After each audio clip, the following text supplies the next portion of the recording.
नमस्कार, मैं विष्णु शर्मा आप सभी का आपके ही अपने चैनल विष्णु एडीपी में हार्दिक स्वागत करता हूं। आज हम केवल बुक रीडिंग करने वाले हैं। आज की जो स्टोरी है केवल आज आपको रीड करके बताने वाला हूं कैसे आपको रीड करना है, क्योंकि क्या होता है हम ट्रांसलेशन करते हैं। ट्रांसलेशन तो करूंगा ही, अगले बार जब बहुत सारी वीडियो आने वाली है ट्रांसलेशन की ही आएगी जो हमेशा मैं आपके लाते रहता हूँ। लेकिन रीडिंग भी मैं इसलिए स्टार्ट कर रहा हूँ, बीच बीच में ऐसे रीडिंग वाली वीडियो भी लाऊंगा ताकि आप फ्लो में पढ़ सको। नहीं तो क्या होता है वहां पे तोड़ तोड़ के पढ़ते हैं, फिर रिपीट ट्रांसलेशन सिखाता हूं, तो रीडिंग का फ्लो क्या होना चाहिए या फिर कैसे पढ़ना चाहिए वो आपको पता नहीं चल पाता है। तो आज केवल और केवल हम रीडिंग सीखने वाले, स्टोरी ही रहेगी। आप लोग कोशिश करेंगे स्टोरी आपको समझ आ रही है कि नहीं, तो एक हिसाब से आपकी परीक्षा भी है कि टेस्ट भी है कि आप इंग्लिश की जो स्टोरी है उसे समझ पा रहे हैं कि नहीं। चलिए स्टार्ट करते हैं। आज की स्टोरी का टाइटल है द ग्रीन गोल्ड, और आज सिर्फ केवल रीडिंग करने वाला हूं। कुछ इंपॉर्टेंट वर्ड्स रहेंगे वो आपको बता दूंगा, उसका एक दो बार प्रोनाउंसिएशन डबल कर दूंगा ताकि आपको अच्छे से समझ आ सके। तो चलिए देखते हैं द ग्रीन गोल्ड किसके बारे में कहा गया है और क्या स्टोरी है, केवल रीड करूंगा। स्टार्ट करते हैं।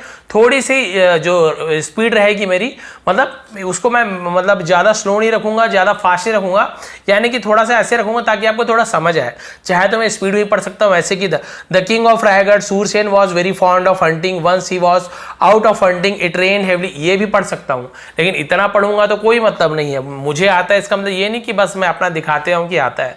आप लोग को पढ़ना आना चाहिए, थोड़ा इतना स्पीड में पढ़ूंगा। ठीक है, स्टार्ट करते हैं। चलिए।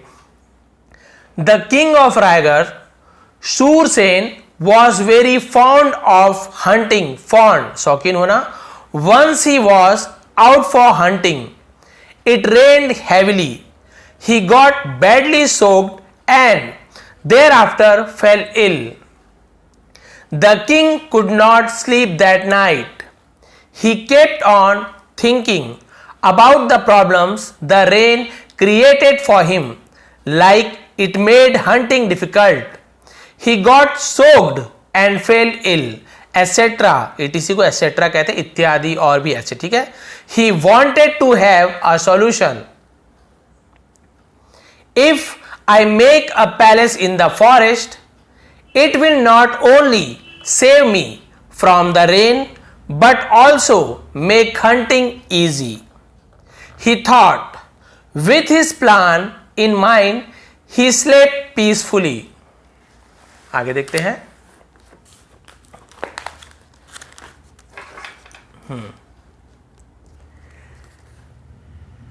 Next day, as soon as the proceedings of the court started, he presented his idea in front of his courtiers.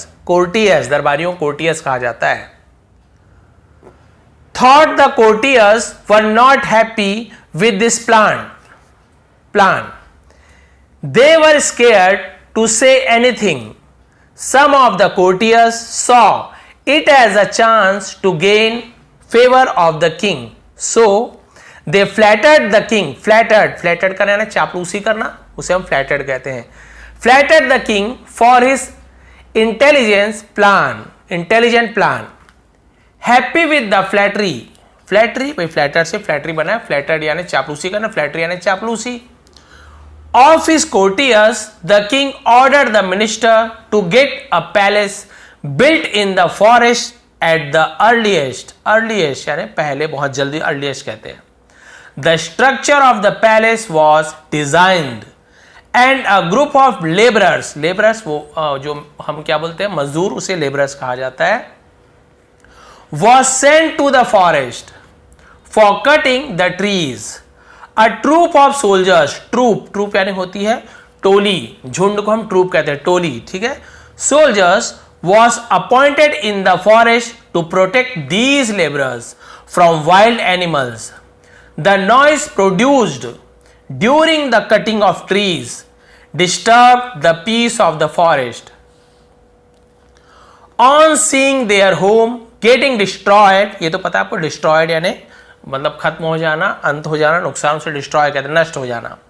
By the men of the king, the animals and the other creatures, जीव जंतु पशु पक्षी जानवरों को हम creature कहते हैं, of the forest got frightened यानी भयभीत हो जाना, डर जाना, frightened कहते हैं,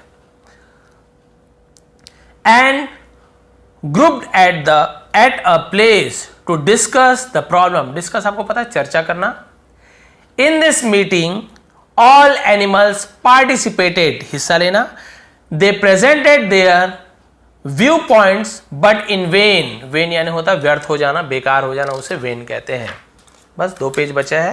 देखिए केवल रीड कर रहे हैं तो छोटा लग रहा है, इसका ट्रांसलेशन करते बहुत लंबा लगता है। फिर बहुत से लोग बोलते हैं सर अरे बहुत लंबा है। चलिए यहां से स्टार्ट करते हैं।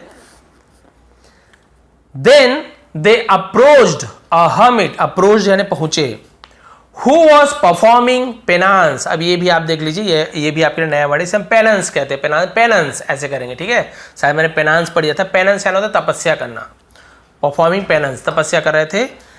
इन the forest the noise of the animals disturb him, so he opened his eyes, then he heard the sound of cutting of the trees and followed it. When the laborers saw the army of the animals with the hermit coming towards them, hermit, hermit यानी साधु संत तपस्वी, उसे hermit कहते हैं। towards यानी की ओर। They informed the minister about it. The minister came running to the hermit with folded hands, folded hand यानी हाथ जोड़ा हुआ, folded hand कहते हैं, and asked, What happened, Gurudev? What made you come here? The hermit said, Why have you cut these trees? The minister replied, Our king wants to make a palace here. Minister's reply made the hermit angry, and he said, in a thunderous voice, thunderous जैसे हम बोलते हैं ना, मतलब तेजी से गरजीले आवाज, मतलब गरज के, उसे thunderous voice बोलते हैं, तेज आवाज में। Do not call him a king. A king can destroy the natural beauty of his kingdom. ये एक साथ रहेगा, natural beauty of his kingdom. For his own comfort, send him a message that I want to meet him. Today, I will tell him what is right and what is wrong for a king to do. A messenger was sent by the minister to call the king. On getting the minister's message, the king came there. He bowed to the hermit and said, bowed, झुक के प्रणाम करना उसे bowed कहते हैं, बहुत से लोग board भी बोलते हैं, bowed ऐसे होता है, and said, what wrong have I done, Gurudev?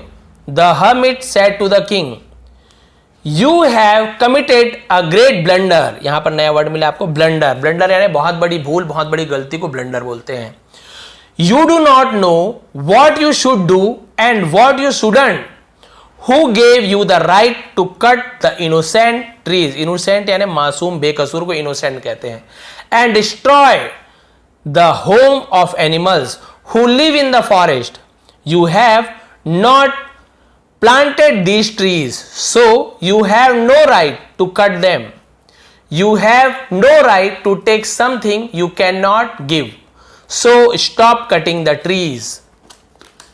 अब लास्ट पेज बचा है, यहाँ पे आपको फोटो में दिख रहा होगा, चित्र में लास्ट पेज क्या होता है देखिए।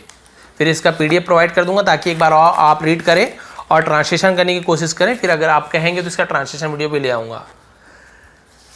द किंग रियलाइज्ड, ठीक है, king realized his mistake and apologized, ठीक है, अपोलोजाइज यानी होता है माफी मांगना, क्षमा मांगना।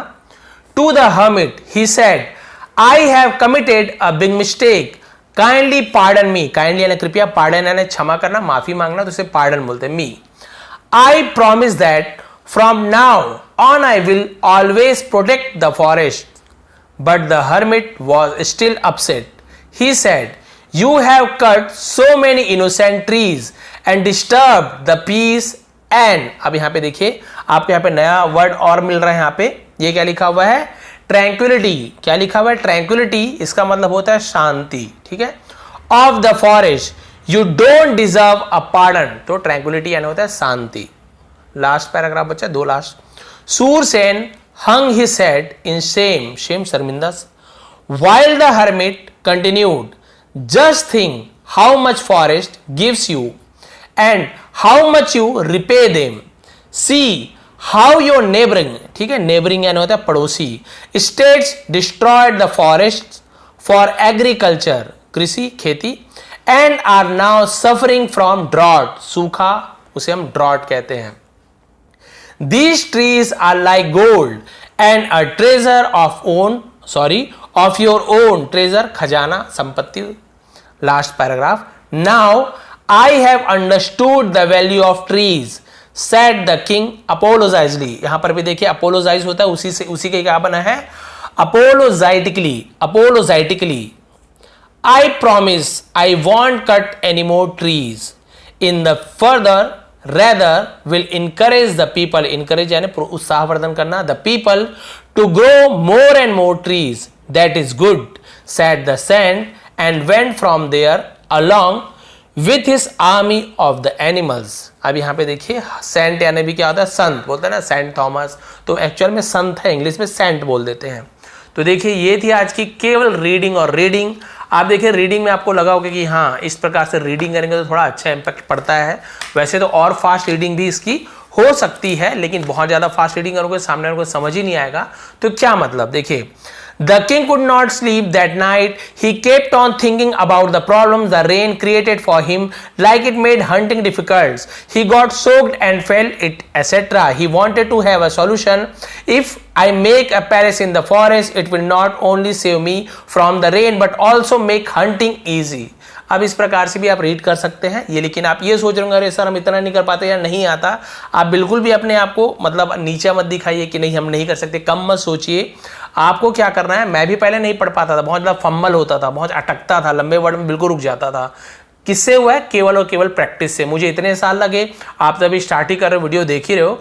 धीरे धीरे आप पढ़िए, तोड़ तोड़ के पढ़िए, धीरे धीरे पढ़िए। एक बार आप पढ़ना सीख जाएंगे, अगले बार उस वर्ड को आप जब आप पढ़ेंगे थोड़ी स्पीड बढ़ेगी और स्पीड बढ़ेगी। जब आप बार बार रीडिंग प्रैक्टिस करते आएंगे तो बहुत सारी गलतियां होंगी, बहुत सारे फंबल होगा, बहुत सारे बाद आप मिस्टेक्स होंगे, लेकिन उससे आप जितने बार पढ़ेंगे तभी तो सुधार होगा। मन में आप पढ़ोगे, आप पढ़ लोगे, हाँ ये पढ़ लेंगे, ये सही है, लेकिन आप जब बोलना शुरू करोगे ना, जब आप एक्चुअल में बोलोगे जोर से, तो आपसे गलतियां होंगी, पक्का गलतियां होंगी। आपको लगेगा अरे मन में तो सोचा तो बढ़िया हो गया, जैसे होता है ना मन में गाना गाते तो लगता है क्या बढ़िया सिंगर हूँ, लेकिन जब हम एक्चुअल में गाते हैं आवाज़ बाहर निकलती है तो अरे बाप रे आवाज़ बहुत बेसुर है। सबके साथ नहीं होता, मेरे साथ तो होता है। मन में धीरे धीरे गाओ तो लगता है बिल्कुल सेम गा रहा हूँ, स्पीड से गाओ तो समझ आती है भाई हमारी औकात क्या है। बिल्कुल वैसे ही जब हम थोड़ा सा मन में या धीरे से पढ़ते लगता है हाँ सही पढ़ रहा हूँ, लेकिन जब थोड़ी तेज आवाज में पढ़ते ना तो थोड़ा सा अटकते, फंबल होते। कोई घबराने की बात नहीं, मेरे साथ सबके साथ ऐसा होता है जो स्टार्ट करते हैं इंग्लिश पढ़ना, तो कोई प्रॉब्लम नहीं। आप इस प्रकार से प्रैक्टिस कीजिए। ऐसे रीडिंग वीडियो और भी लाऊंगा। इसकी ट्रांसलेशन वीडियो चाहिए तो आप कमेंट कर देंगे तो ट्रांसलेशन भी करके बता दूंगा। बहुत ही अच्छी स्टोरी है, लेकिन कोशिश कीजिए। आप लोग को इसका PDF प्रोवाइड करूंगा मैं टेलीग्राम में, वहां पे आप जाइए, इसको आप एक बार फिर से रीड कीजिए। कहाँ पे अटक रहे हैं आप उसे मुझे नीचे लिखिए, और फिर मैंने पढ़ा है उस वीडियो को फिर से इसे देख लीजिए और आपको पता चल जाएगा कहाँ पे आपने कौन सी गलती की है। आप अंडरलाइन कीजिए, जैसे इसे नहीं पढ़ पा रहे तो अंडरलाइन कर लीजिए, उसे नहीं पढ़ पा रहे तो अंडरलाइन कर लीजिए, या फिर लिख लीजिए। फिर जब वीडियो को दोबारा देखिए, जहाँ पे गलती हुई आपको फिर क्लियर पता चलेगा, अच्छा इसका मीनिंग ये है, इसको ऐसे उच्चारण करना है। उसके बगल में जहाँ पे आप लिखे होंगे ना कॉपी में, उसके नीचे अपने भाषा में प्रोनाउंसिएशन, उसका उच्चारण लिख लीजिए। अगले बार आपसे गलती बहुत कम होगी। ये थी आज की रीडिंग वीडियो। कैसी लगी, कोशिश पसंद आई या नहीं, प्लीज़ आप लाइक करेंगे, शेयर करेंगे। आप सभी का बहुत बहुत धन्यवाद। आपका दिन शुभ रहे।